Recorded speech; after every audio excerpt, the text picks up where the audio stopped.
FightSaga.com and Halftime Pizza proudly present Real Talk with boxing professional Rick Glaser. Guys, welcome. Happy Monday to all of you. I hope all of you guys had a great start to your work week. And I'm sure you guys had a lot to talk about around the office on Monday morning. I know I did. And I'm sure this gentleman, boy, he's had a lot to talk about yesterday and today. And I'm sure he's here to do his victory lap. And I'm referring to the incomparable Big Rick Glaser. Rick, welcome to the show, sir. How you doing? Not bad, considering I picked Crawford at 9 or 10. Not bad. You know, brother, it's amazing. You called it. And you even, and once again, we're going to get more into this in our Twitter watch as well as Fact or Fiction.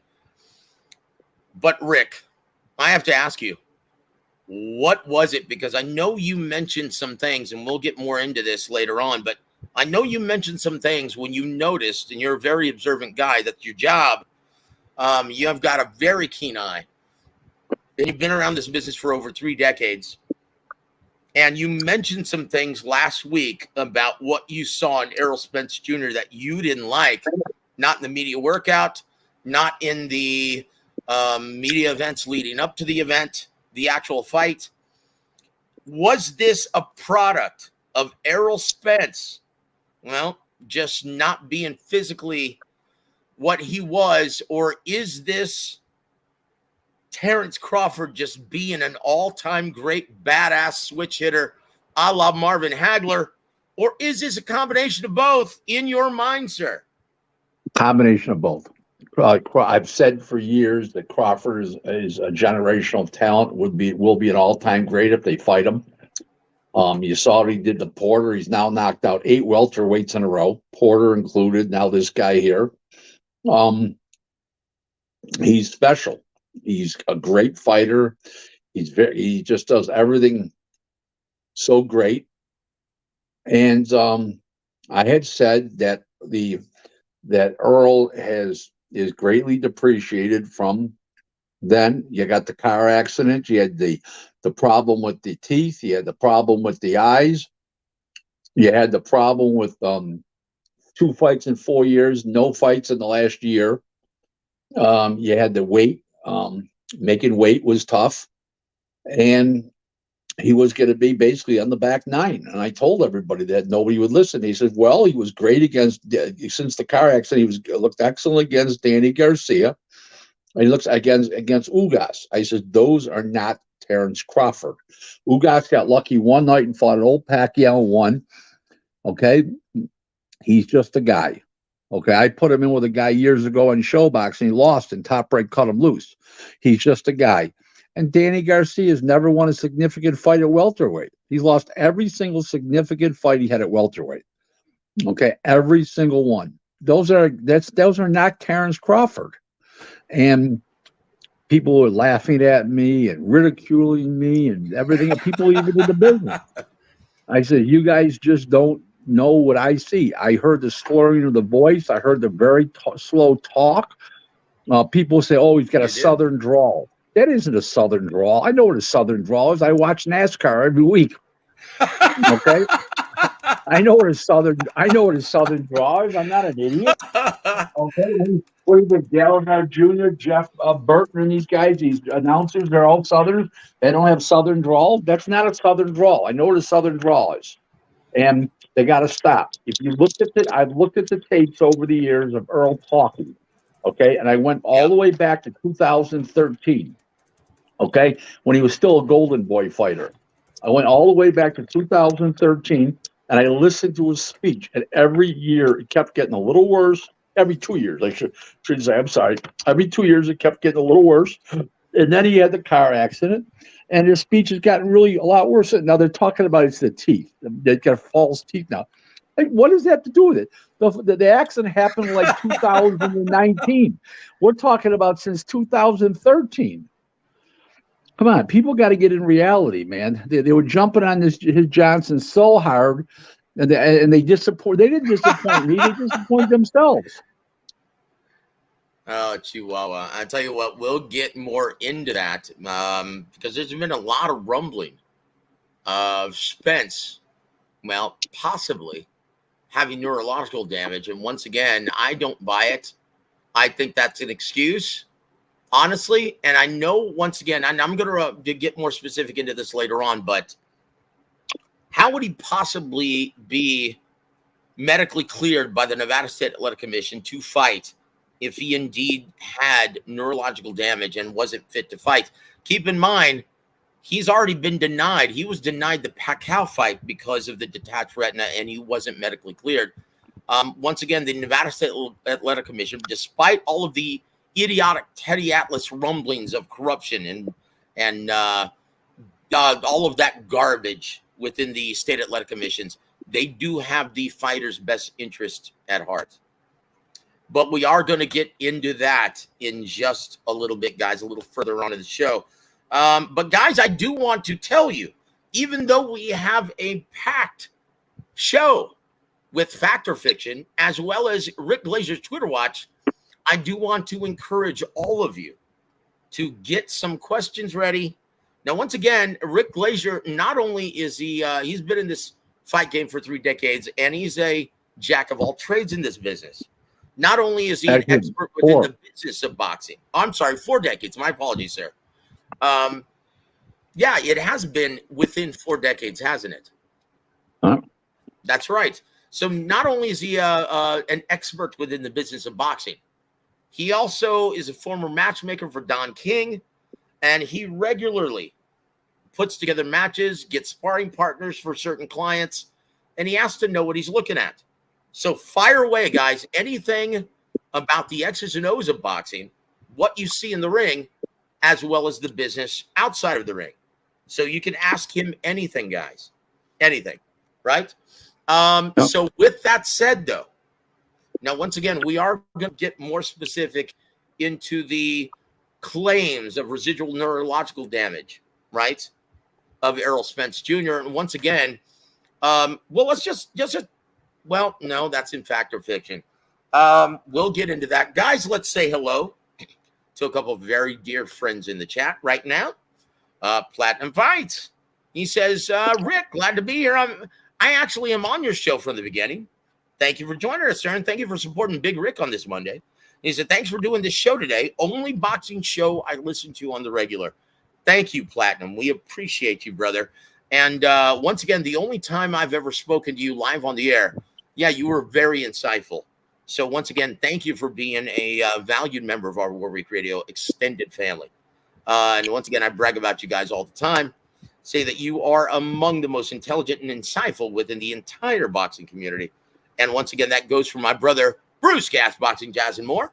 Bruce is a great guy, also a great boxing historian, great fan, has a lot of great guests on his channel. Guys, please go subscribe to Bruce when you can. Also, my brother here to there from across the pond, he says, salute, Rick and Joseph. Salute to you, man. Thank you once again for supporting Big Rick Glaser. And he says, Glaser, good, arrogant, but right about this one. Keep being yourself, Rick. Keep being real. And there it is. I'm not arrogant. I'm not. Anybody that knows me knows I'm really down to earth, and I'm not a really arrogant guy. Believe me, I'm not. I may come across as bold. I don't think I'm arrogant. I'm bold. And I think my success. My success has emboldened me. Well, I will say this, Rick. I will say this, brother. With all due respect, my friend, I don't know if that's for you to decide, my friend. That was a joke. I was expecting you to laugh, my friend. No, you know how I feel about you, Big Rick. I love you, brother, on this show. And yes, you are a very funny, humble guy. You always make me laugh, brother. Love talking to you, brother, on and off the air. Platinum Fights also says Espinoza was calling for Inoue versus Crawford. Just kidding. Guys, let's just jump right into that. Once again, no. I'll save that for later. Once again, that was in Fact or Fiction. Here to there, first question. He says, Rick, Joseph, is there any way the Sweets run the numbers and find out the rematch isn't viable and kill the deal. I don't need to see that execution again and won't pay for it. That's I think he's right. entirely up to Errol Spence now, isn't it, Big Rick? Yep. Yep. But I think Heyman's going to talk him out of it. That's my opinion. Yeah, you know what? I can't. Would you want to see that live execution once again, just like you stated? Nope. There's no need. Yeah. And to be honest with you, Rick, let's be honest. That fight on Saturday made the second Tyson Fury versus Deontay Wilder fight look competitive. You're right. That was a Mayweather Gaddy-esque ass whooping that we saw on Saturday. But it was against a pound for pound guy. That's what made it so impressive. And in the non-heavyweight classes of boxing, I've only seen two champions get destroyed like that. One-sided. Okay. Roberto Duran. That's what I was going to say. Davey Moore, wasn't it? Destroyed Davey Moore. Mm-hmm. And three. Darren, whatever his name was, Iran Barkley. Darren, whatever Darren's name was, IBF super middleweight champ back in the early 80s. Darren, whatever his name was. And that was another one. And then the third one was when Gaddy took the title when Floyd took the title from Gaddy. I knew Bruce would know. That's Darren Van Horn. That's it. That was a 2-round destruction. Barkley destroyed him, and this guy was the champ, and Barkley just annihilated him. Those three fights were the champion getting destroyed. Non-heavyweight, of course. In heavyweights, you got what's his name, the champ there. Mike Tyson knocked out Michael Spinks in 1 round. They were both champs, but but that wasn't a 50-50 fight, though. Look, and Platinum says, Rick, what was the most one-sided 50-50 fight in boxing history? Your thoughts, sir. I got my pick, but I want to hear yours first, sir. I think that the other night. So you think that was more of a domination, more of just a colossal ass whooping than Calzaghe Lacey over 12 rounds? Yes. Wow. Because Lacey, that was my choice, because Lacey, he was a slight betting favorite going into that fight, even when it was in UK. Well, I bet on Calzaghe and got fat like a cat, but that's beside the point. That was different because he's not a puncher, Calzaghe. This guy was handing him brutal leather. Oof, that jab, Rick. Oh my God, that jab was a sledgehammer. It punished him from round 2 on. Well, I think, to be honest with you, I think Terrence intentionally gave the first round away. I think he did it to have him get close to him, and you saw what the results were. Well, I think he was down low. I think he let him get close to him to give him confidence, and then he went to work on him. Yeah.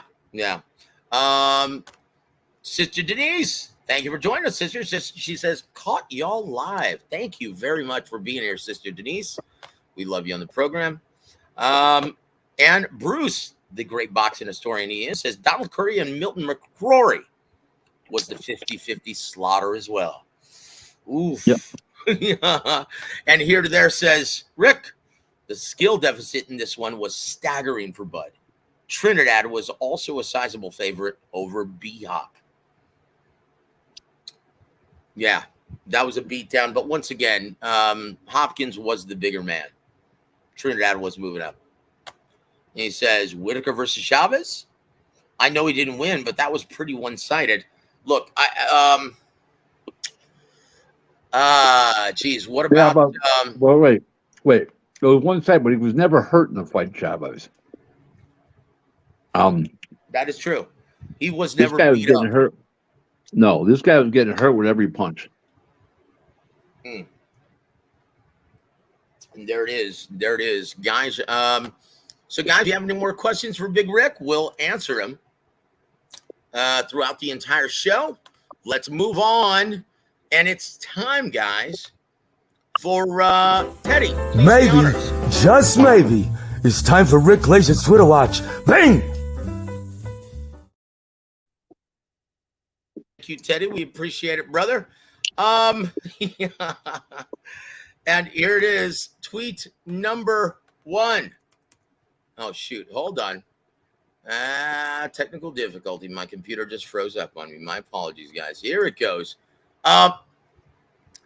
This was issued on July 30th, right? Day after the fight. You said, quote, I was very disappointed that Spence trainer, Derek James, did not pull Spence out after round 7. Common sense must prevail, and it didn't. Terrence Crawford not thanking Al Heyman was the shot heard around the boxing world by many.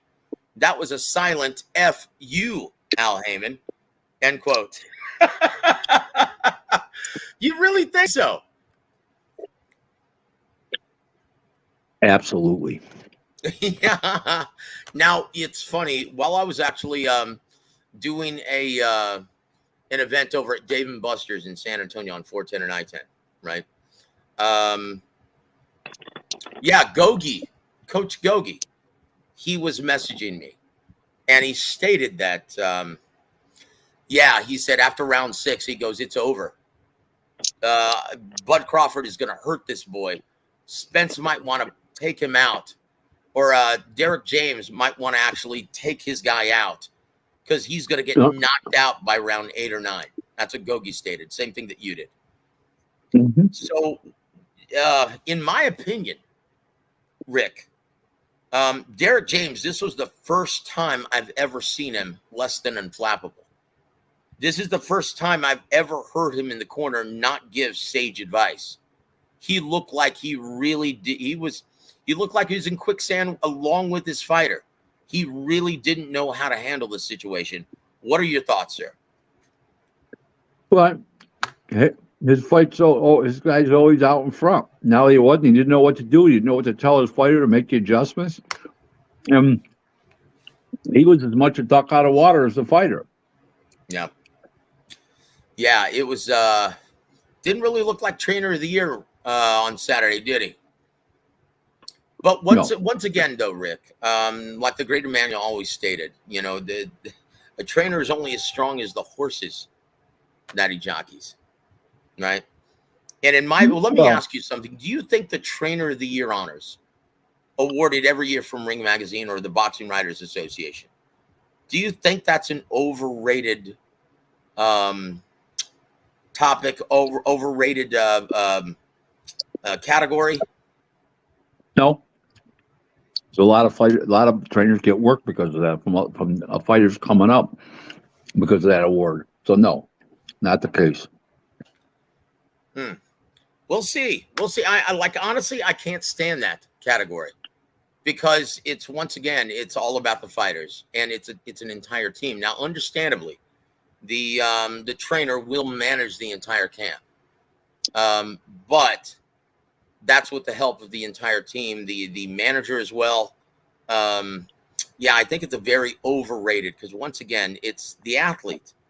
It's not the sculptor. It's the marble, right? Yeah. But anyway, that's just my opinion. Yeah. We want to thank Low Clarity of the show. He says, "Bing." Welcome to the show, sir. This is a good one. Bruce says, any news on the Carpenter PBC press credentials? You've got a lot of insight into that, and it's pretty obvious why his credential was denied, right? Would you like to shed some light on that, sir? I'll just say that it's gone to higher powers now. Executives of ESPN and Showtime are dealing with it way above Oppinger and way above Steven Espinoza, and pretty ugly situation. I think they were 1,000% wrong. They're limiting what these guys can say by threatening to take their credentials away. He bought a ticket to get in the fight, sat with the fans, and I think he found some newfound friends. So you're saying that Showtime was 1,000% in the wrong? 1,000%. You don't take. It's ridiculous. It's unbelievable. Imagine doing that in the NFL. It'd be a scandal. For a major periodical? Of Because course. look, as far as ESPN's concerned, and once again, this is an example, and after I heard of that, and I read that article from the New York Post saying that Mike Coppinger's credential had been yanked, right? Been denied. I looked at ESPN and looked at their coverage of this historic welterweight unification. It was dreadful, Big Rick. They pulled it. Bud and him, Crawford and Spence were supposed to be on live on a face-off on ESPN on Friday, and ESPN pulled all their coverage once that happened to the Coppinger, except for the post-fight report. Really? Yep. Because I looked at it the day of the fight, and it was dreadful. And once again, I thought it was. I assumed. Now, perhaps I'm wrong, but I assumed that it was just the reason for the lack of coverage was it was a conflict of interest because they were offering the public a UFC pay-per-view at the same exact time. And once again, it was offered on ESPN Plus. I assumed that was the reason why they didn't give this historic undertaking the kind of shine that it deserved, the kind of coverage it deserved, because it was in direct conflict of interest. So you're saying that that's not the case? Not at all. Wow. Okay. Well, Rick, by the way, where did you watch the fight, sir? Home. Just watch it at home with your girl? My wife, yep. That's wonderful, man. That's wonderful. I tell you what, I at Dave & Buster's, it was interesting. I went asking around the entire venue, and I could only find maybe a couple dozen people, less than 20, I think, that were there to see the UFC event. Everyone else were there. They were there to see, Crawford Spence, and it was glorious. And after the event ended, there was still a crackle and an energy in the room because of what they just witnessed. Mm-hmm. Honestly, I think everyone is still in awe of what they just saw, Terrence Crawford. And once again, Inoue versus Fulton. Well, that was a breathtaking performance as well, but that didn't last very long now, did it? It lasted, what is that, 7-8 rounds? Yeah. No. I'm saying everyone's celebration of Naoya Inoue being the pound for pound best fighter in the world. Oh, yeah. For about 4 or 5 days. Yeah, that's about it. Oh, Chingao. The Real Merc. Want to welcome to the show, sir. It's thank you for supporting Big Rick on this beautiful Monday evening. He says, "Hey, Joe and Rick, do you think pride had something to do with Derek James not throwing in the towel? I mean, Derek James always seemed to have a dislike with pride." Time out. If common sense and logic are going to overcome pride and the safety of his fighter, fuck him and his pride. Stick that pride in your ass, motherfucker. You know what? I agree wholeheartedly, and that's no laughing matter. That's no laughing matter. Like, you know what? He was taking a horrific beating. Horrific. After round 6, Rick. Now, you saw it just as well as I did. After round 6, when it was obvious that Terrence Crawford was even doing the better work in the strength, in the pocket, underneath, that's where Spence usually shines. And when Terrence Crawford was doing the better work underneath and Spence was forced to retreat, it was all but over. Why would you subject your fighter to that kind of punishment? Because he's a douchebag. He's a great trainer, but he's a great trainer, but a douchebag. That's what a douchebag is, right there. Yeah. Oh boy. Yeah. Yeah, that wasn't good. That wasn't good. Let's go to another Big Rick Glaser's Twitter watch. Now, Rick, I'm going to ask you something before I read this latest tweet, right? Mhm. What is the worst excuse that you've read thus far from, I'm sorry, what do you call Spence's diehard followers? Earl sexuals. Oh, Chingal. What is the worst excuse you've read up to this point? Earl wasn't ready. That's the worst one that you've read? Yeah, I've read some doozies, brother. After 3 months, come on. You think that It that's wasn't worse ready. than Now listen, I'm going to read some to you. I've got some. I've got a list here that G Funky actually, and once again, I wish now G Funky he couldn't be here right now, because of scheduling, but he gave me a list and he said loaded gloves. They're accusing Terrence Crawford once again of loaded gloves, just like they did Tyson Fury. Yeah, the loaded gloves will increase his hand speed, increase his ability to get out of the way of punches. Okay, and get around Crawford with those nimble feet. Get the fuck out of here with them loaded gloves excuse. Get the fuck out of here with these people. Now, here's the good one, right? Here's the best one, and this is the doozy of the evening, right? And I was in shock when I heard this. The sanctioning bodies drugged Errol Spence because he called them out for being extortionists before the event. Come on, please. This is not. We listen. Boxing has some ill wills about it, but let's not increase them by agreeing with this bullshit. Come on. No, it was absolute horseshit, guys. And once again, I'm just bringing this up to make an example out of these guys. Like they genuinely believe this shit, right? And here's your tweet from 7:46 a.m. July 30th.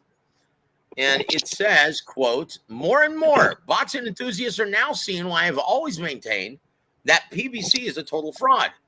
From the financials to the fighters, this week, PBC started out with Stephen Fulton getting destroyed by Inoue and finished the week off with Spence getting destroyed. Did PBC make some money this week? Yes, but they haven't paid off any of the indebtedness of the $900 million in 5 years. End quote. Oh boy. So where do we currently stand with that Waddell and Reed indebtedness? It's in a holding pattern. They've been waiting for PBC to turn a profit. They never turn a profit. OT Spears, welcome to the show. He says, Big Rick, Derek James Trainer of the Year. Put Jermell Charlo in there with Bud and watch what happens. Same exact thing. Crawford will beat Charlo. Your thoughts on that, sir? 100%. Really? Mm-hmm. Wow. I'll tell you what. Anthony Antonio Mais, welcome to the show, sir. We saw a brutal, dominant performance on Saturday. Yes, sir. Yes, sir, he did. Iceman, come on, brother. Welcome to the show, sir. Don't come on here with those conspiracy theories, brother. We're going to make an example out of you on this show if you do. Oh, here it comes. You ready for this, Big Rick? Corruption. I'm telling you, we're mad as heck, and we're not going to take it anymore. Are you a little sick of hearing the corruption bullshit? Come on, please. The scores were perfect. They had 79-71, every one of them. Every one of them. How could you see that fight any other way, Big Rick? No. Guys, we're 30. No. Oh, I'm sorry. Go ahead, sir.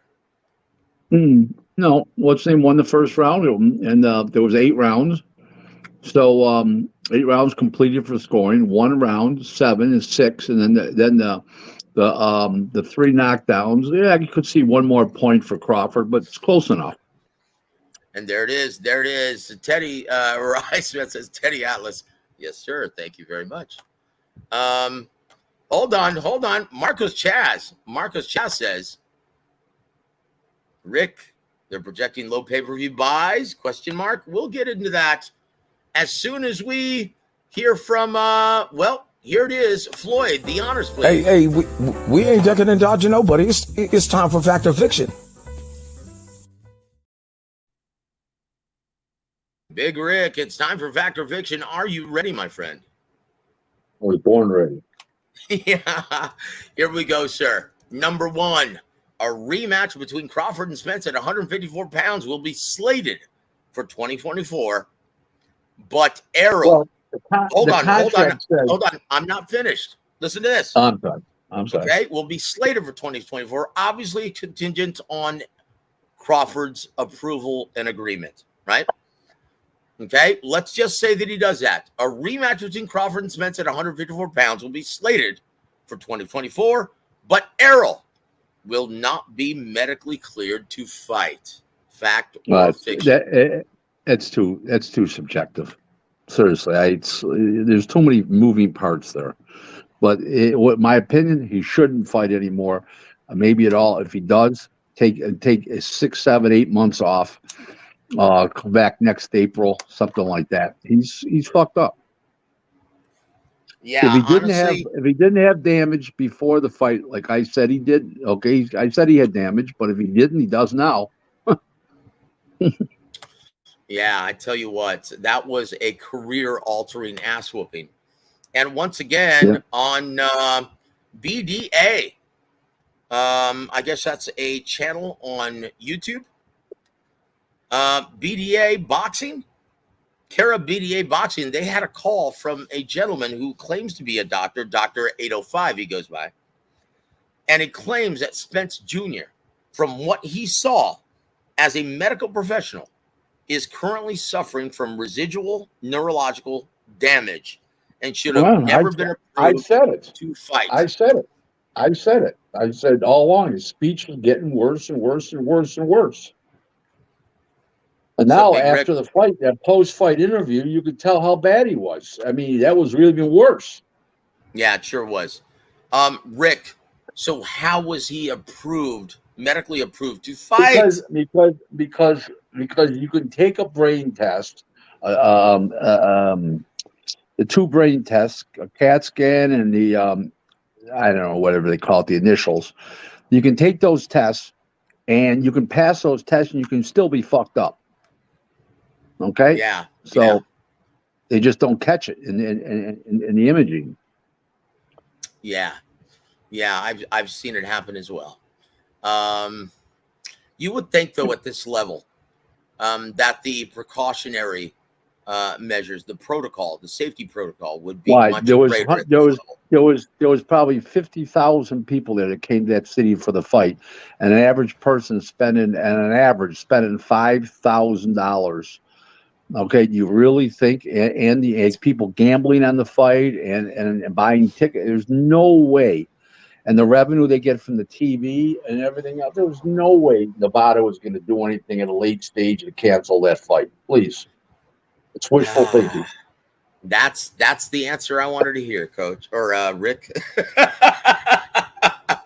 Yeah, that's and once again, we haven't seen the numbers yet. We haven't seen the figures from the Nevada State Athletic Commission, but they are they're looking at potentially another $20 million gate from this past Saturday's proceeds. So that's a big problem now, isn't it, Big Rick? Absolutely, 100%. Oh, Chingao. You know what? You know, I'll say this, Rick. Boxing just can't catch a break, brother. Boxing just cannot catch a break.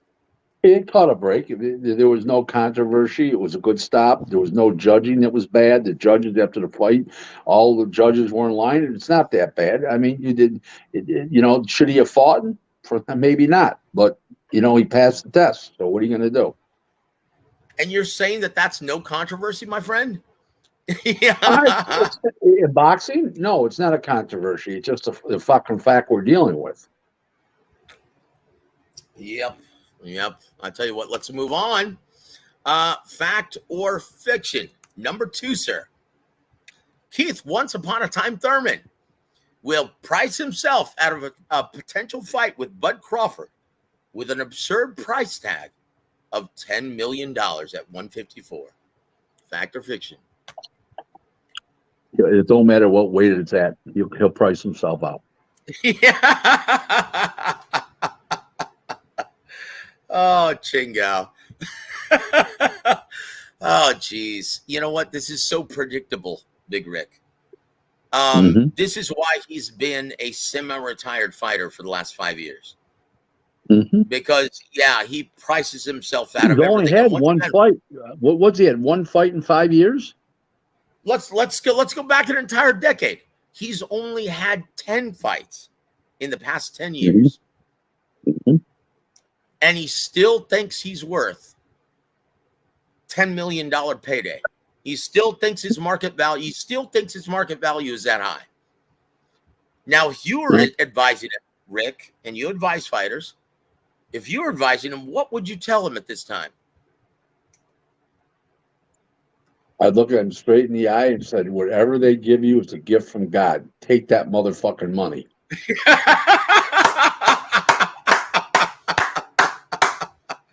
Oh, that's great, brother. Want to welcome Peter Von Arch to the show. How you doing, Justin and Rick? We're doing great, brother. Thank you for joining us, sir. Marco Chaz says, oh, this fight was horrible. It was one-sided. Look, brother, did you watch it?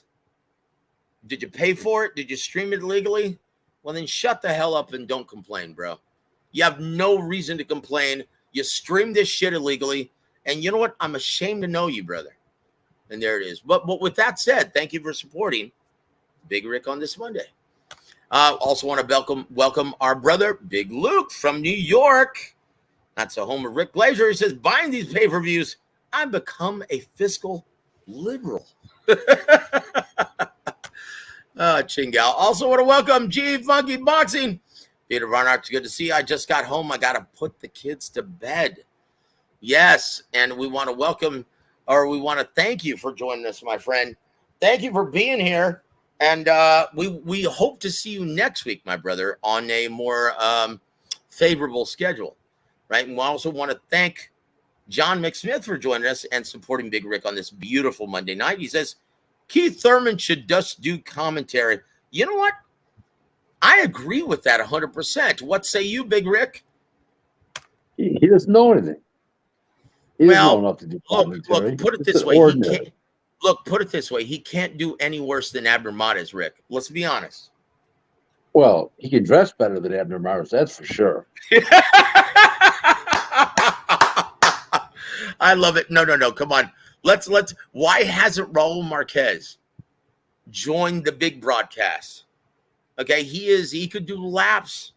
He could run circles around Abner Mares. And once again, I love Abner. He's a great guy. I don't get it. I don't get. Well, because Raul Marquez was never a Al Haymon fighter. That's probably why. And Mares was. You know what, brother? I hate to say this, but you're probably right. You're probably right. I don't ever want to think like that, but yeah, you're probably right. Number 3, fact or fiction, Big Rick. Isaac Cruz just flushed his rematch with Tank Davis on Showtime pay-per-view later this year down the toilet. Fact or fiction? No. They'll still use them. They don't have anybody else in their reigns, and they've already agreed to a purse, I'm sure, as part of this deal. So he'll be fighting. Wow. Oh boy. I'll tell you what. You know what? It's not enough in this business, is it, Big Rick? Just to win. Now, I know in other sports, yeah, just get the W, look good next week. But in this business, not the sport of it, in this business, it's not enough to win, is it, sir? No, but this case he'll get it, and if he looked too good, maybe Tank won't fight him. You don't know that. So. Chingal. Platinum Fights also says this. You know what? Errol lost fair and square. The fighters were totally respectful before and after the fight. Give Crawford his credit. Yes, sir. I thought Spence had the edge, but was totally wrong. Thought the greatest thing in the fight. Was Crawford. Every time what's his name get knocked down, he go to the neutral corner and start yelling at Charlo, "You're next. You're next. You're gonna get it. You're gonna get it." I thought that was fantastic. You know what? Especially in the last one where he grabbed his Johnson and pointed to him. Oh yeah, he was moving. He was moving his tool around. That was great. Oh, Chingao. So let me ask you this, Big Rick. Once again, this is not in fact or fiction. So I'm going to ask you right now, who wins in a head-to-head matchup between Jermell Charlo and Terrence Bud Crawford? Jamel, you mean the 54-pounder? Yeah, yes, Yeah, sir. yeah, Crawford. Well, look. I'm not talking about the semi-retired Jamal, and No, he's no, coming up Crawford in fact wins. or fiction, right? Crawford wins. Yep. Oh shit! Peter Von Ark says this. Yeah, Pitbull will beat Tank once again. Nah, he won't beat him this time. Hank's got too much confidence. He'll have too much confidence after that fight the other night. Look, guys, You know, and once again, going back to Platinum Fights, make no mistake about this. Me bringing up the latest topic and the latest claim of neurological damage. Make no mistake about it, guys. We are not making excuses for Errol Spence Jr. Okay? Once again, when you sign on that dotted line, Big Rick, there are no more excuses, are there? no. That's No. it. When you sign on that dotted line, okay, there are no more excuses. You lose, that's it. No excuses. Give this man his flowers. Give this. And once again, how long has he been waiting for this fight? 5 years. Half a decade, guys. Half a decade. Okay, his credit is long past due. Long past due, guys. Bud is an all-time great. No one can deny that any further. That's it. Yeah, Doug End of story. Victorian, the great writer from Las Vegas, who lived through who was reporting through the times of the four kings, Hagler, Hearns, Duran, and Leonard, said that he could compete with that level. He would have been the fifth king. So there you go. Wow. That's Wow. what Hold I've on. been saying for years. I've been saying it for years. He's a generational talent. He is a generational talent, but the best fighter since Sugar Ray Leonard. So you're No, he didn't say completely No, he jumping past Floyd Mayweather Jr. No, he didn't say that. He said he could have competed with those guys at that level, is what he said. Okay? Okay. He would have beaten Floyd Mayweather. Yes. Yes, he would have beaten Floyd. I wrote it on a tweet. Take a look at it. I know. I'm looking for it right now while you're talking. No. You said that he will beat Floyd Mayweather at 147. That's debatable. But once again, what about 35 or 40? It's not debatable. It's not debate. 35. Floyd sucked at. He got disputed decision with. He got a disputed decision with Castillo.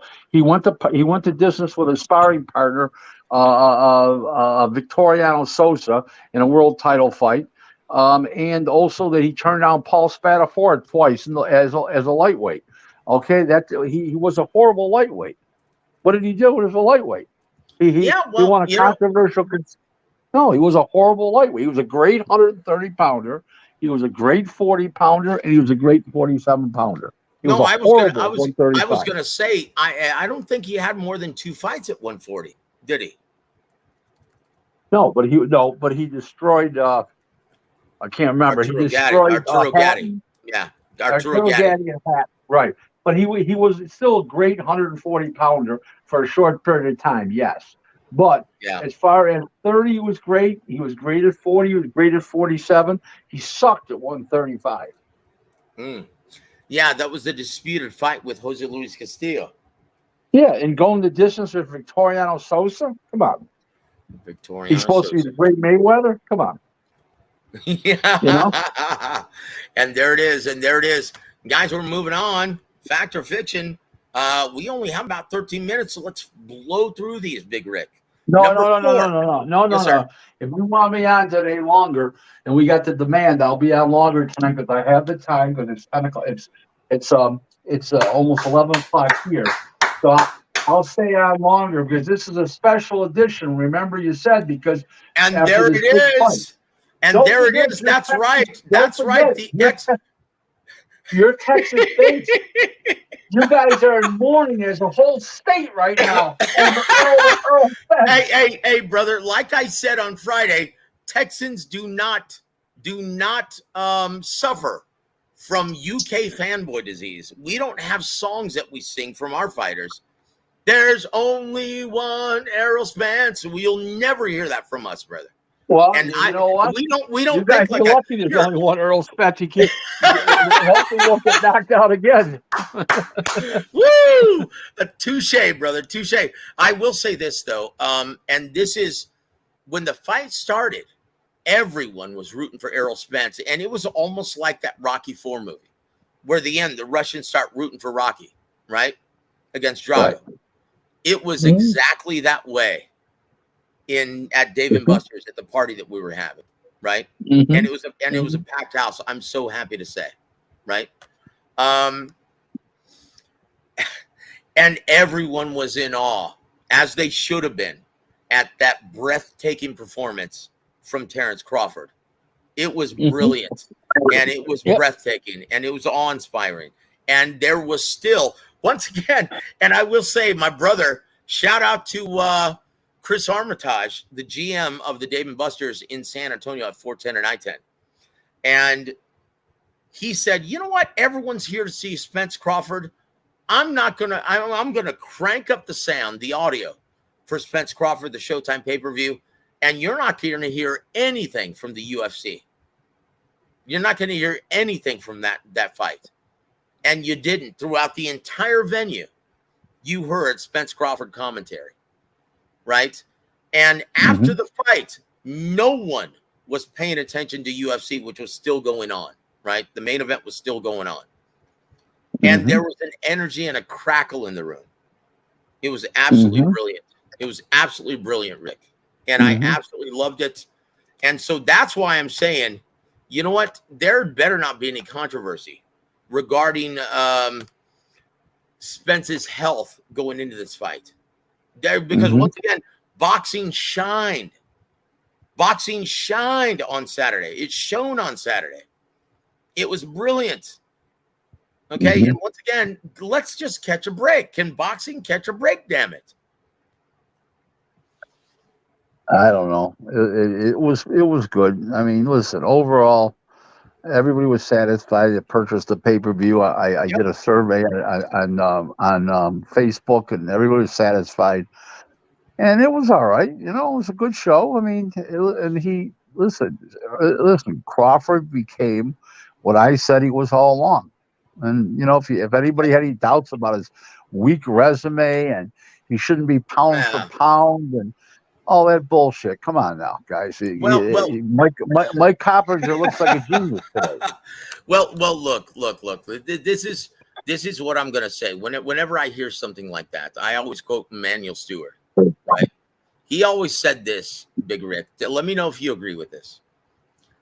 Records, resumes, and trinkets are for fans, fighters, and network executives who don't quite understand what they're looking at yet in the ring.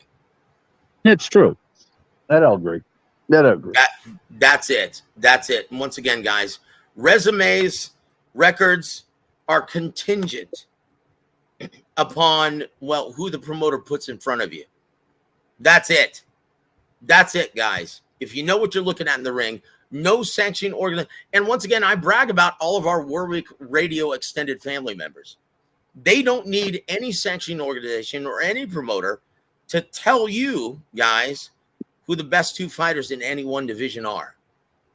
Okay? That's it. Number 4, Big Rick, Nonito Donaire will announce his retirement later on this week. Well, I don't know if he's going to announce his retirement, but he shouldn't be fighting anymore. So if he doesn't announce it, that's up to him. But you know, it's over. He's 40 years old. He's won a shitload of titles. I'm going to vote for him for the Hall of Fame. First, he'll be a first ballot. I'll vote for him despite his wife, and we'll go on from there. Despite his wife. Holy shit. We won't get into that, Rick. Yeah, but you guys aren't friends, are you? No. The wife and I? No. He's a nice guy. She's the creep of the family. Do you think that's that affected his ability to get big fights over the last half decade? No, no, not at all. Because she just came in on the scene as far as being more powerful recently. Richard Schaefer's been handling a career, and he still was handling his career. He thanked Richard Schaefer the other night, Yes, he did. Saturday night after the fight. So no, it didn't. It didn't affect. If the Richard Schaefer wasn't involved, it would have hurt him. But Richard Schaefer covered up for her misdeeds and misgivings.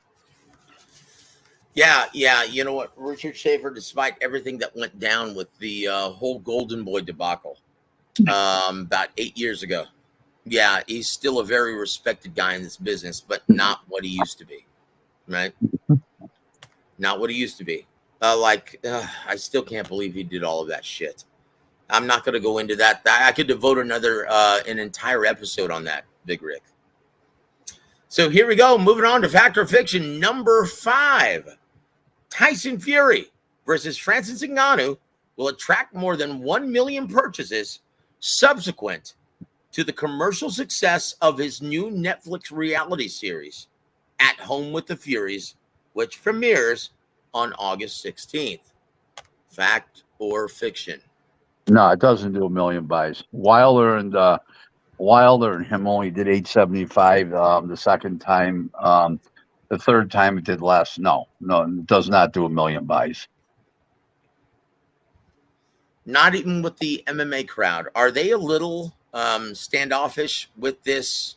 Do they? And once again, I've heard several MMA guys refer to Tyson Fury as a scumbag and a bully. You know what? I'm not in that MMA world, but I know Tyson Fury as far as been with him in his company a couple times, and I know people have dealt with him, and they have nothing but high regard for the guy. So I nothing but high regard for not as a human being, as a fighter, as a man of his word. Everybody thinks he's cool that knows him. So everybody can't be wrong. There's truth in quantity. Yeah. Honestly, I don't understand, and I think the the only thing I can attribute it to is just fanboy hatred. There's a certain amount of disdain for Tyson Fury among the boxing community because of the fact that he destroyed Wilder, of course. So yeah, I get that, and he's not an American. I get all that, but in reality, as I don't have a problem with. I think he's a cool guy. I think he's been good for boxing recently. His selection of fighting this MMA guy, I'm not appreciative of because I'm old school. But I can't really complain about anything overall about him. That's it. And you know what? And once again, all of these guys complaining, like Zhilei Zhang, Anthony Joshua, Eddie Hearn, I think they just want their name attached to a celebrity like Tyson Fury. Like, make no mistake about it, guys. Tyson Fury is a mainstream guy. One of the few boxing guys who are mainstream attractions at this point. Well, put it this way to you, okay? This is how mainstream Tyson Fury is. Whenever I go into a restaurant or bar, restaurant type bar, or bar type restaurant, you know what I'm saying? Bar restaurant. People will know that I'm in boxing locally. They'll come up to, hey, when's that white guy, the heavyweight champ, the white guy from the UK, from England? When's he fighting again? Tyson Fury. And people say, what a great name he's got, Tyson Fury. I mean, just everything about him they like. And you know what? I've seen him intermingle with fans in Vegas. He's great. I mean, he's really, really a quality guy. I don't know what everybody's complaining about. All I know is, besides the depression and all that stuff, and with the years ago with the being on the drugs and being on alcohol and being depressed and blowing up in weight, you never heard him beating up his wife. You never heard nothing negative about him and his kids. Everything's going smooth. I mean, what the hell? Yep, guys, and once again, expect for him to blow up even further after his Netflix reality show premieres on August 16th. And guys, if you didn't like Tyson Fury before, you're gonna be sick of him within the next several months. And there it is. Moving on, Big Rick. Because of ESPN's lack of coverage for Spence Crawford, the pay-per-view on Saturday nights will only attracted 600,000 purchases in the American market. Fact or fiction? They're going to lie. They're going to lie about it, and it's going to go out to the operatives of PBC. They're going to tell you it's considered 1 million buys. In reality, it's going to do I figure 550, maybe 575. It's not. It's two fighters from the same culture. They're both Black Americans. It's not like you got a Mexican versus a black guy, where like you had with Ryan Garcia. It's not like one's a big Instagram star, like what's her name is with 10 million followers, Ryan Garcia. You're attracting from the same audience base. Yeah. Well, yeah, and look, I'll say this. I'm slated to talk to Rick Glaser's favorite dwarf, shall I say? Tomorrow. Yeah, Stephen Espinosa. I didn't say that, but I the gentleman who can't ride the Matterhorn yet. But yes, I'm slated to talk to him tomorrow, so I'll find out for you, Rick. Do I offer you my condolences now, or wait till tomorrow when you get all that bullshit? He hates my guts. Yes, he hates does, my guts, brother. and if I was him, I'd hate me too. Well, at least you're honest, Rick. Yeah. I tell you what, Rick, no love lost between the both of you, and it really is neither here nor there now, is it? He doesn't pay your bills, and you don't pay his either. So who cares? But I will say this. It's really entertaining to hear your thoughts on Stephen Espinosa. Chingao. Moving on, sir. Number 7, fact or fiction, brother. And guys, might I add, if you have any more questions for Big Rick, please let him fire. Let him fly. Hey. Now, once again, we're on an extended victory lap for Rick Glaser. Yes, sir. Joe. Yes, sir. He claimed that I was on Social Security. I live off Social Security, and when I can't even collect it yet, and he just claims everything, all this horrible shit about me that isn't even remotely true. I have a mail order bride. I paid her for her to marry me. My wife's from my neighborhood. What's he talking about? Mail order bride and paid and everything else. Fuck's wrong with this guy? What a jerk off. Well, I will say this, brother. Yeah. I will say this. I don't understand why Steven will often get mixed up and he'll get involved with all of the sludge offered on social media. That's because he creates it. Well, I don't know about that, but look, I will say this. That's not the kind of character, or that's not the kind of actions you expect from a network executive, do you? Thank you. Yeah. Chingao. Yeah. So, where are we? Number 7. Big Rick. Here we are, sir. Jermall Charlo will drink his way out of a potential Cinco de Mayo fight with Canelo Alvarez in 2024. Fact or fiction? I have no idea. It's so far ahead. I don't know. I really don't. If I told you, I'd be, guessing. He'll fight somebody eventually for the cash out fight because he'll be broke or something like that. Need money to quit, so he'll cash out with somebody, and probably Canelo because that's the most amount of money you can get. Oh boy. All I can say is, look, he's already been promised, and I can tell you this just behind the scenes, right? He's already been promised a Cinco de Mayo fight because, well, look, Canelo really sympathized with him. He was supposed to get the first fight, Jermall, right? Big Charlo. Yeah. And then he found out that his divorce wasn't going to be final. And he really sympathized that his soon-to-be ex-wife wouldn't sign on the dotted line so he could get that Canelo. She wanted 50% of that too, right? That's the only reason why he didn't get the fight on September 30th. They even went. You got to remember something. We don't know what she does. We don't know how many shots she took to the head from him. All right, Chingao. I'm not. Here's my official statement on that. No comment. No comment. We don't know. Who knows? I don't know what you're talking about, Big Rick. La la la la. I'm not listening. No, it's fine. Listen, we don't know what happened. We have no idea. Well, nonetheless, I will say this. Awful. I only know one thing. She's awful pissed off. Yes, she is. Yes, she is. And what do they say about a woman scorned? Oh, nothing worse than a scorned woman. Hell hath no fury, brother. Hell hath no fury.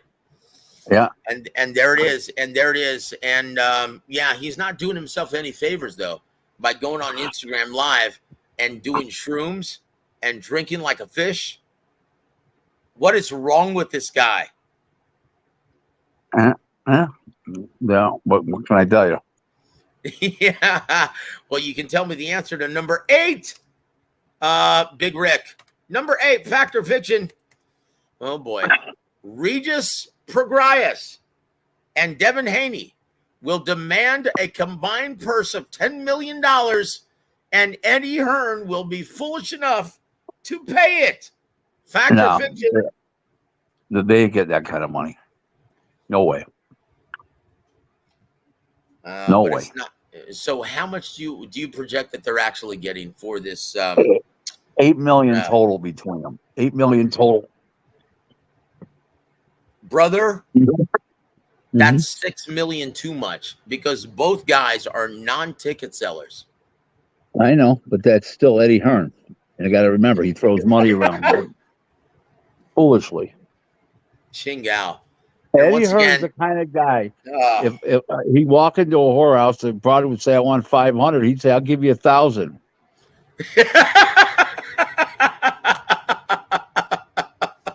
Why would you give you 1,000? Because I can. Oh boy. Low Clarity says doing shrooms is tight, whatever, but gotta watch that drinking. As you say that, I'm gonna pour me another shot of Jack Daniels. How do you like that, Big Rick? Nice. Woo! I tell you what, this is reason to celebrate. Once again, we just saw a breathtaking, all-time great performance on Saturday, and Rick Glaser is doing his victory lap on our show, Warwick Radio. The world, God is good, and everything is right in the world. How do you like that, brother? Oh, yeah. And Refugio Garcia says, Eddie, commercial value Hearn, commercial value my ass. Dude, market value, the market value of those guys are nil. These guys couldn't sell out my living room on a Saturday night. Did you see Regis Prograis' last event on DAZN in New Orleans? His hometown? Yep, I saw it. It was there was nobody there. It was miserable. Like I'll tell you a story real quick. Dan Goosen promoted a show at America Presents. Back in like 2000. It was at the Miccosukee, and there was 31 people ringside for the fight. There was in the whole place. There was only 30, and they moved them all ringside. And guess what? I knew 30 of them on a first name basis. You know what's amazing? Gogi was at that show. He had a fighter on that card. He told me about that, Rick. So yeah, that story completely checks out. Once again, Rick knows. Rick knows. But it wasn't the fighter's fault. But you can't put two black fighters in a Cuban neighborhood, two black Americans in a Cuban neighborhood. Oh, it don't work like that. Oh no! Welcome to the GOAT Mario P to the show. He says Prograis versus Haney will be a stinker. I wonder which promoter will take up the fight. And we just said that. We just said it. We let the cat out of the bag. Eddie Hearn is the person who is foolish enough to pay for that inflated purse for both men. That's got a dog with fleas written all over it. Yep.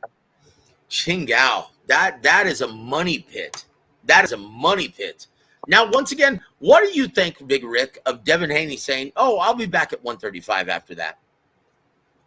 Ain't Your happening. thoughts? Do you think he's ever going back to 135 after he gets a taste of 140? No.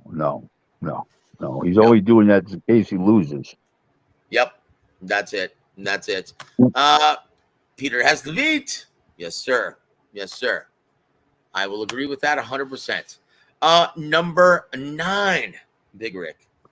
Deontay Wilder and Tyson Fury will meet for a 4th time in 2024 after their respective victories against AJ and Usyk.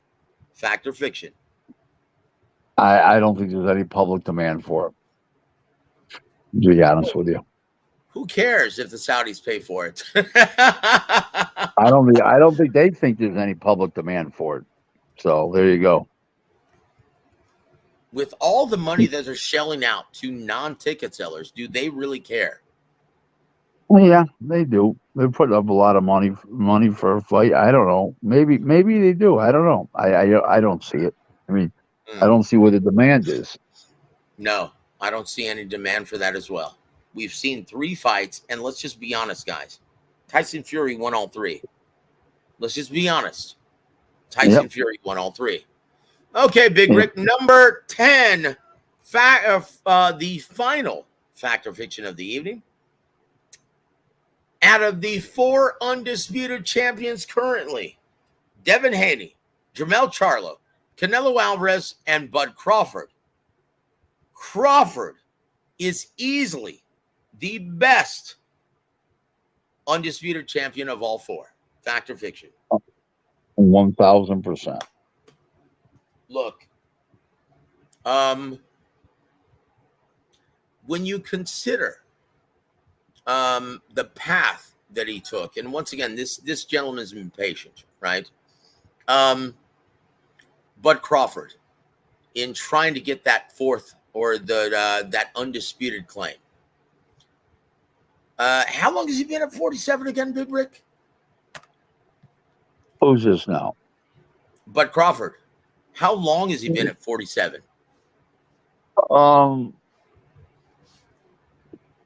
End of 2017, beginning of 2018, somewhere around there. Yeah, it's a travesty, isn't it? It's a travesty. So how do we repair this? Once again, this fractured business of ours, right? Once again, we have promoters that have exclusive deals with these platforms. How do we actually fix this? Because once again, Terrence Crawford had to become a free agent to make this fight a reality. How do we repair this? No, I don't agree with what you just said. I don't agree with what you said at all. How this fight was made was Espinosa's boss got all over him and Heyman. That's all there is to it. They weren't making this fight. They were jerking this kid off for so long. They weren't making this fight. They were forced to make the fight. By whom? By the Global Paramount, by the boss of Global Paramount. What's his boss? Espinosa's boss. Oh, they geez, weren't making this fight. For a second, Big Rick, I thought you were going to give Steven Espinosa some credit. Oh, I should have known better. I should have known better. I'm trying to figure out. Between Heyman and Espinosa, who's riding who's Johnson.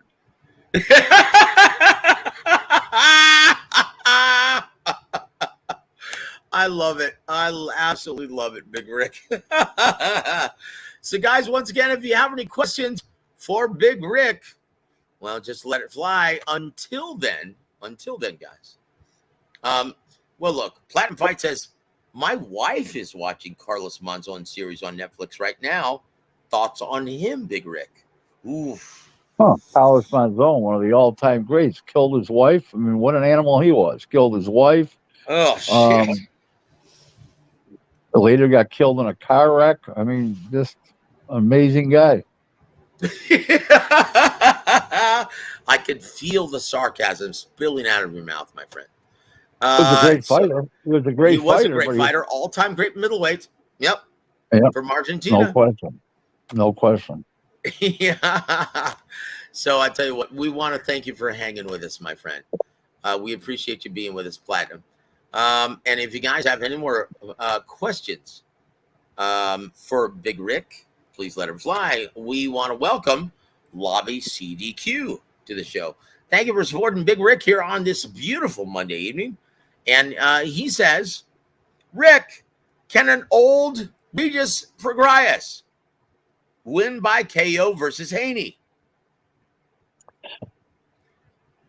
I don't know, but he can win by KO, but he probably won't. He can win by KO. He can punch. He's not old. He's not wore out or nothing like that. He just was not up for that fight. That's all there was to it. He couldn't get up for the opponent. That happens. Yeah, yeah. Honestly, Big Rick, I don't like this style matchup for Regis. I don't. Mhm. What's the height disparity on this? What's the reach They're, disparity on this? Because they're once about again, they're, Regis is going to have to uncharacteristically take the lead in this, yeah. right? I don't know. I don't know. I'm not that familiar, but I will be. But it's going to be a good fight. It's not going to be an exciting fight, but it'll be a high quality fight. Well, it'll be an elite level matchup, but it will play out like watching grass grow. Rick, let's be Yeah, honest. yep. I agree. You don't have to talk me into that. Next question, brother. Hold on. Hard times we're getting to you, my friend. Thank you for joining us, my brother. And guys, if you have any more questions for Big Rick, please let him fly. And he says, here to there says across the pond. Thank you for joining us, sir. He says, Rick, will we see Jermel versus Bud next year for 154 undisputed? No, he won't. He can't make 50. He can't make 154. He won't be able to make it after he goes up to 68. He'll be done. He'll go to 60, and the brother will move up to 68, and that the musical chairs will happen, and then Crawford will move into start getting the belts. Spence may try to get one of the belts if he doesn't fight Crawford next. Or maybe they'll fight for a belt, and then what's the name will start to unify the 54-pound division. Earl. Earl. Crawford will start to unify the 54, and hopefully become undisputed there too. So he'll be undisputed at 40, 47, 54. That's incredible. That's incredible. Yeah. Henry Armstrong, this generation's Henry Armstrong. Yep. All right. Hard Time Boxing, welcome to the show, sir, and thank you for supporting Rick on this beautiful Monday evening. He says, is Benavidez going to be the final PBC opponent in Canelo's 3-fight deal with PBC? I don't know that. I don't know. I don't think Canelo needs him. It depends on how good Canelo looks in the two Charlo fights. Yeah, well, you notice, right. you notice Heyman's cashing everybody in. You notice that, didn't you? Of course. Okay. So let's move away from fact or fiction, right? Well, What's left then? What's left? Because once again, PBC, they're rushing all of their prospects. So what's left out of the 147, 154-pound stable for PBC? not much. An old wore out Danny Garcia, a wore out Thurman. Chingao. Chingao. Oh, jeez. Keith, once upon a time Thurman. Oh, jeez. Yeah. He might as well just retire. Yep. So this is the problem, Big Rick, and please educate our fight fans. What happens when you pay fighters inflated purses? How easy is it to make the best fights? It's easy when you pay too much, but if you pay true market value, you got to pay true market value and make those fights. You can't pay too much and make those fights because then you don't make any money and you run your bankroll down. So yeah, it makes it virtually impossible. Like once again, when you grow custom as a fighter, when you grow custom to making millions for soft touches, you're going to expect, the bank vault for the best matchups available, the toughest matchups available. And once again, that's what we're seeing right now with Keith Thurman. He made these huge inflated Waddell and Reed purses. Okay, let's make no mistake about it. That's why he's been he's been a groundhog basically for the past half decade, guys. That's it. Yeah. And that's why. Because look, Rick, please tell everybody, how difficult is it to persuade a fighter when he grows accustomed to making that long green? How difficult is it to persuade a fighter to take less than what he's grown accustomed to making? Fucking impossible. Because no matter what you tell them, they think you're lying. Yep. And Rick, once again, for people who haven't been in this business for a very long time or ever, how easy is it to create a disgruntled fighter? Very easy. They find out what another fighter's making, and they get all pissed off, and it's ugly. You know what I mean? It's not a good thing. And there it is. Once again, this is how easy it is, guys. All you have to do is take a fighter into a room without anyone else there and say, hey, how's it going, man? How much did you make in your last fight? And he'll tell you, and you say, oh my gosh, that's it? It's that easy, Rick, isn't it? Yeah. I've done it. I've done it. Woo! Oh, Rick, you never cease to amaze, my friend. Yeah, I had a fighter. His bidding first was 25,000. I said, "Is that all you got? Is that all you got? I'm going to give you 60,000." What? Man, you should have seen him jump to that fight. It happens. Is that all you got? Oh, chinga. I'm going to give you the respect you deserve. I'm going to give you 60. What? 60? Oh my God, I'll take it. Okay. So the reason why we're saying this, guys, and once again, this sheds a lot of light as far as the Ryan Garcia, Oscar De La Hoya situation. Okay. Rick, would you like to elaborate on that? Because once again, I think Oscar's right on the money. I can't do that because they're in litigation. And I work very closely with Oscar and Eric Gomez, the president. I work closely with Golden Boy, period. I do a lot of business with them. They're a great client. They're wonderful people to deal with, and I don't want to say anything that would, and that people wouldn't be happy about. So let me leave myself out of that conversation. Understood, brother. And my apologies for even bringing that up. But I will say no, don't worry about it. You're allowed to ask. I just can't answer. You know. Yeah. And then, by the way, and not because anybody told me not to. I'm just not going to get involved. Very good, very good. We respect that, Big Rick. But once again, I think Oscar De La Hoya in this situation is telling the God's honest truth. Oh, he is. Not only that, people are in Ryan Garcia's ear. But right. There's no question. But this is one thing to note about this, and I will say this because this is a factual thing. Oscar sued him and his attorney advisor, Lupe Valencia. They didn't sue him. He sued them. Yep. Okay. That's true. That's true. Okay. But yes, I think Oscar is right on the money here. That a lot of people are in Ryan Garcia's ear, and he doesn't know any better. Neither does his manager. Neither does his father. That's it. And that's all I'm going to say about that. But that's the reason why I brought it up, because it's very easy to create a disgruntled fighter.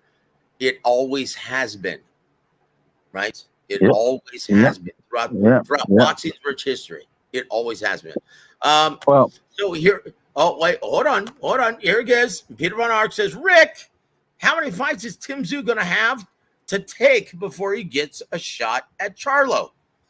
1 million? He's never going to get that fight, is he, Rick? He's not fighting Charlo. No, Charlo won't fight him. Charlo's in fear. That fucking kid. That kid gets better every fight. He's real good. And that guy can, even though he's tied in with PBC, that manager over there can go head to head in a purse bid with Charlo and do the fight, and then the kid would have to go to fucking Australia. I mean, that would be a colossal mess. He knows it, and he may not win that fight. It's no easy fight. No, it's not. I, No, I, it's I, not. I think after Saturday night, if these LDBCers, these Haymanites, these the Heyman Johnson jumpers, the PBC Lover Boys, the Earl Specters, and let's not forget those dreaded Wilderettes. Okay, the Wilderettes. Let's say that I hope to think they have enough common sense to see these PBC fighters are overrated because every time they fight somebody else's fighter, they get the shit beat out of them. Tell us how you really feel, Rick. Oh, Chingal. Oh, geez, I love it. Click clack. Welcome to the show, sir, and thank you for supporting Rick on this Monday. He says, Rick. Yeah. Go ahead, sir.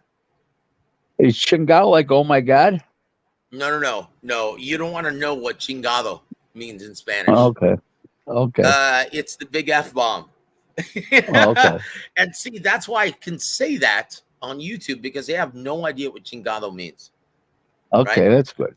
Fire and away. There it is. Click clack. Welcome to the show, sir. And he says, Big Rick, who is the leading trainer of the year for 2023? Follow-up question. Why is Rachel Donaire the leading trainer, the chief second? Oh, shoot. Dude, that's just a dig. He already knows that you don't like Rachel, and Rachel doesn't like you. So just answer the first, my friend. No, I'll answer the second one too, but let me take them one at a time. It's too early to declare trainer of the year, but right now it looks like Bomac. Right now it looks like Bomac could be trainer of the year, and I hope he gets it. I like Bomac a lot. Yep. That's number one. As far as Rachel Donaire goes, okay. Hold on. Wait a minute. Hold on. Wait a minute. Hold on. Let me get my popcorn ready, brother. Go ahead, sir. He fancies himself as this boxing person, and I posed questions to her one night on a debate. Who do you manage besides your husband? Well, nobody. I says, okay, then you're not a fight manager. You're the wife of a professional fighter. Get that straight. Until you managing 3-4 other fighters and they're fighting and winning and stuff, then you're a fight manager. Not until. So she thought she should get manager of the year. I don't know, a couple of years. I don't know, whatever. She's a mixed up woman. Oh boy. So look. Okay. I will say this, and once again, this is a jest from Click-Clack, because trainer of the year. Look, I love Rachel. I love Nonito. They're great people. They're two of the best people that you will meet in this business, and obviously Rick doesn't agree. No, I like him a lot. I know you do, and it's hard not to like Nonito, right? Right. He's one of the sport's best ambassadors, and he has been for the past 15 years, right? But I will say this though. He could have used an extra set of expert eyes in that corner on Saturday, Rick. No, he could have used an expert eyes set, period. But he didn't have any in there. No, he didn't. He had Rachel and Mike Basil. Yeah, well, Basil's a cut man. He's not a trainer. That's what I'm saying. He's a cut man. Right. That's what I'm saying. He had nobody there. And once again, Sugar was there with him.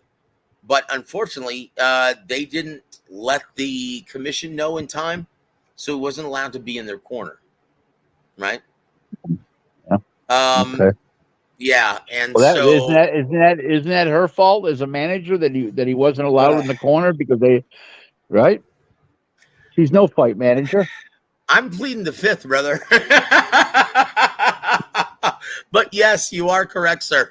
Now, once again, if you know, Rick, and this is a lesson to everybody, right? If you got a fighter who is the slower-handed fighter, and Nonito was uncharacteristically the slower-handed fighter on Saturday night, what do you tell your fighter? He's used to countering effectively. And an extra expert set of eyes would have easily told him in that corner as early as the second round, as early as the third round, would have said, you know what? Punch with him. Don't try to counter effectively. You've got no choice. You're the slower-handed guy. You don't have the same reflexes. You don't have the same speed. You're not the Filipino Flash anymore. Punch with him. You've No, he got was no just. choice. You're right. He was just a Filipino. You're right. Oh, Chingao, it was hard to watch. For me, I've been covering them for I've been covering Nonito's career for the past 15 years, right? And I love Nonito. Like, he's a dear friend of mine. And He's a yeah, great kid. A you know what? great fighter, great kid. Look, I'll tell you honestly, exclusively, what I messaged him after the fight immediately. I told him, I said, look, tonight was like staring at the sun. It was physically painful. And I said, it's time, Nonito. Okay. I look forward to seeing you become an elite level trainer in the decades to come. And I look forward to you continuing your efforts and being the best ambassador this sport has. But it's time. And that's how I message him. Am I wrong? You're 1,000% right. Oh, and it's sad. And it was hard to watch, Big Rick. So Hard Time Boxing says, wasn't it over 4 years ago when Keith Thurman fought Manny Pacquiao? Then Keith only fought Mario Vargas since. One fight in 4 years? Yep. You got it. Oh, shit. Now, let me ask you, this is breaking news. No one knows about this. But Manny Pacquiao is indeed coming back within the next 3 months. Rick? Yeah. Your thoughts, sir? He should stay retired and get hurt. Especially the money. Especially the money's to fight Crawford. So he'll really get hurt. Oh, geez. No one wants to see that, Rick. No one. No. No one. No, with that said, hold on. With that said, one last question before we bid you adieu, right? We're almost 90 minutes in. Treetop Boxing says, and welcome to the show, sir. He says, have you guys seen the Oscar De La Hoya commentary? Yeah. Yeah. Mm-hmm. In my opinion, very truthful. He was very truthful. Rick, in my opinion, it was too much information, sir. Nah, your thoughts? He's you know what? He's a great guy. I really have. I've always liked him, but I've really got to really know him to like him. And he's a really good guy. He really is a good guy. He's a man's man. He's funnier than fuck. Okay. And he is funny. He's very funny. Makes me laugh all the time. Brother. He's a goofball. No, he's not a goofball. No, he's not a goofball. But listen, before we hang up, I got to tell you guys a story because I just told a friend of mine yesterday the story. So in 2008, I was dating this girl, and she was a little bit on the jealous side. We're in a restaurant, and I see 3 women at the table. Okay, and I, believe it or not, I had done all 3 women at one time. I didn't even know they knew each other. Oh, Chingao. Oh, I didn't even know they knew each other. Okay, but they were friends. They became friends. Okay, and make a long story short, I said, "Excuse me, I want to go and say hello to them." So I got up from the table. I walked over and said, "Hello, ladies." I not introduced myself, but hey, how you doing? Hello. I mentioned the 3 women's names. I stood there for about 7 minutes and talked to them. And make a long story short, I come to the table. Back to the table, and the girl says, "Which one of those did you do?" I said, "Actually, all 3." Oh, Chingao, dude. Chingao, Rick. Oh, geez. And that's the story you're leaving us with. Holy cow.